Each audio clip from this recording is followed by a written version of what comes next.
अस्सलाम वालेकुम वीवर्स, अल्लाहुम्मा सल्ली अला मुहम्मदिन व आले मुहम्मद। आज इस वीडियो के ज़रिए तमाम student community lawyers, young lawyers law गैटर्स फेस करने जा रहे हैं। उन सब के साथ लीगल एजुकेशन का most important topic Pakistan penal code section 142 141 को एक्सप्लेन करना चाहूँगा, both of the language Urdu Angrezi में, ताकि टॉपिक को ईज़िली समझ सकें। पाकिस्तान पिनल कोड के दफ़ा 142 गैर कानूनी इज्तिमा का रुकन होना है। इसकी वजाहत मैं कुछ इस तरह बयान करूँगा। दफ़ा 142 पाकिस्तान पिनल कोड की एक अहम दफ़ात है जो गैर कानूनी इज्तिमा का रुकन बनता है और इसको जनाब आला एक जुर्म करार देती है। ये दफ़ा दरअसल दफ़ा 141 से बराह रास्त जुड़ी हुई है। समझने के लिए पहले हम दफ़ा 141 का खुलासा जानेंगे। दफ़ा 141 का खुलासा कुछ इस तरह है कि गैर कानूनी इज्तिमा की तारीफ़ दफ़ा 141 के मुताबिक 5 या इससे ज़ायद अफराद का कोई भी ग्रुप जमीयत गैर कानूनी इज्तिमा अनलॉफुल असम्बली कहलाता है अगर इस ग्रुप का मुश्तरका मकसद कॉमन ऑब्जेक्ट मुतज़्ज़ल 5 में से कोई एक पॉइंट ऑफ व्यू हो।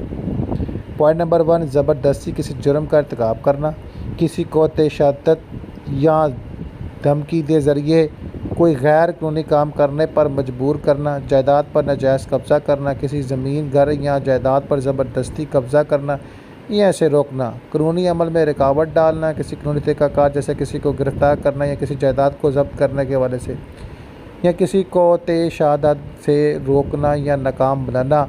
पॉइंट नंबर 4 में फितना अंगेज़ी या संगीन जुर्म का इर्तिकाब, किसी संगीन जुर्म जैसे काफ़त-ए-इलाम, डकैती, आतिश ज़ेनुनई, चोरी के इर्तिकाब के लिए तशीदद का इस्तेमाल करना, किसी शख्स या जायदाद को ज़बरदस्ती नुकसान पहुँचाना, किसी शख्स को तशद्दुद से नुकसान पहुँचाना या किसी की इमलाक को नुकसान पहुँचाना या तबाह करना।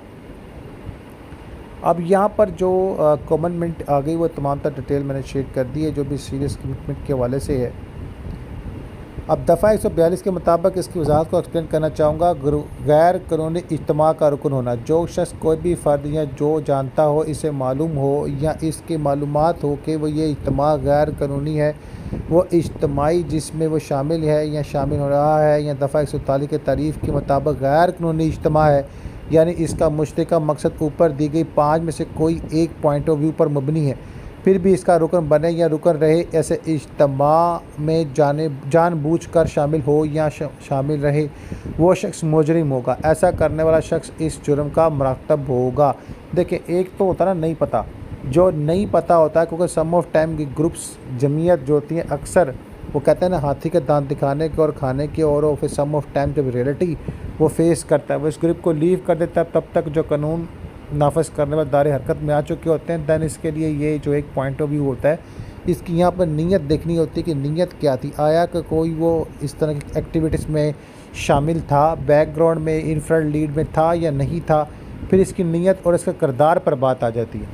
सादा अल्फाज में हम बात करें कि अगर 5 या ज़्यादा लोग का करूँ किसी गलत मकसद जैसे तशीदद करना, कब्ज़ा करना, कानून को रोकना, संगीन जुर्म करना या नुकसान पहुँचाने के लिए इकट्ठा हो, और आपको मालूम हो कि ये ग्रोह गलत काम करने के लिए जमा हुआ है, फिर भी आप इसमें शामिल हो जाएं या शामिल रहें, तो आप दफ़ा 142 के तहत मुजरिम होंगे।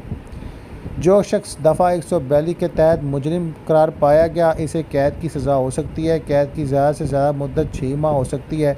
जुर्माना भी आयद किया जा सकता है, या कैद और जुर्माना दोनों हो सकते हैं। नोट, ये जुर्म काबिल ज़मानत यानी बेलेबर और गैर काबिल ज़मानत कबल इजाज़ सबूत है। आम तौर पर पुलिस बगैर वारंट के गिरफ़्तार नहीं कर सकती, मगर कुछ मखसूस हालात मुस्तस्नी हो सकते हैं जिस पर पुलिस जो है इस पर कार्रवाई कर सकती है बगैर अरेस्ट वारंट के।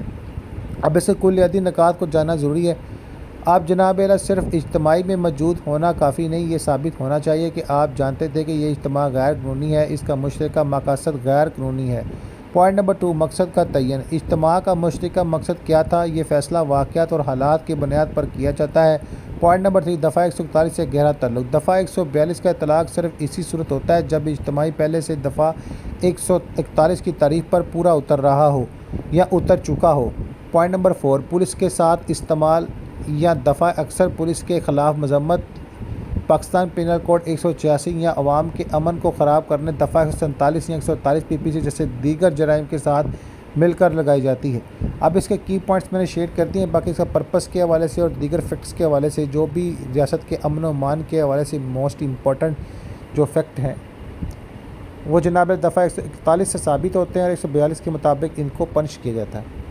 अब ख़ुलासा इसका कुछ इस तरह कि पाकिस्तान पिनल कोड के दफ़ा 142 किसी ऐसे शख्स को सज़ा देती है जो ये जान कर भी 5 या ज़्यादा अफराद का इकट्ठा होना गैर कानूनी है, क्योंकि इनका मुश्तरका मकसद तशद्दुद है, कब्ज़ा है, कानून में रुकावट, संगीन जुर्म, नुकसान वगैरह, फिर भी इस गैर कानूनी इज्तिमा का वो हिस्सा बनता है या बना रहे। इससे जेरिम के ज़्यादा से ज़्यादा सज़ा 6 माह कैद और जुर्माना है।